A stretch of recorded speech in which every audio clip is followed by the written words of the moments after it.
ಸಾಕಿದ ಎತ್ತಿಗೆ ರೈತನೋರ್ವ ಅದ್ಧೂರಿಯಾಗಿ ಹುಟ್ಟುಹಬ್ಬ ಆಚರಿಸಿದ್ದಾನೆ. ಕೋಲಾರ ಜಿಲ್ಲೆ ಬಂಗಾರಪೇಟೆ ತಾಲೂಕಿನ ಬೂದಿಕೋಟೆ ಗ್ರಾಮದ ರೈತ ಮಂಜುನಾಥ್ ಹೋರಿಗೆ ಕೇಕ್ ಕತ್ತರಿಸಿ ಗ್ರಾಮದ ನೂರಾರು ಜನರಿಗೆ ಊಟ ಹಾಕಿಸಿ ಅದ್ಧೂರಿ ಬರ್ತ್ಡೇ ಸೆಲೆಬ್ರೇಟ್ ಮಾಡಿದರು.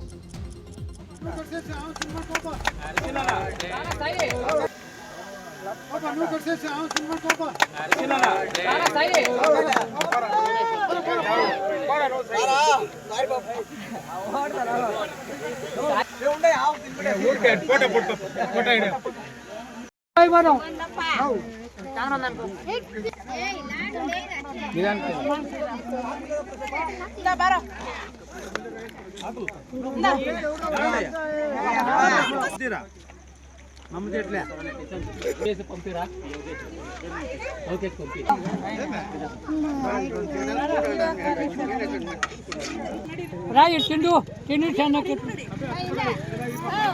ಇಂದಿರಾ ಏ ಇಂದ ಮೋಟಿಯ ಮಾಡು ಇಂದಿರಾ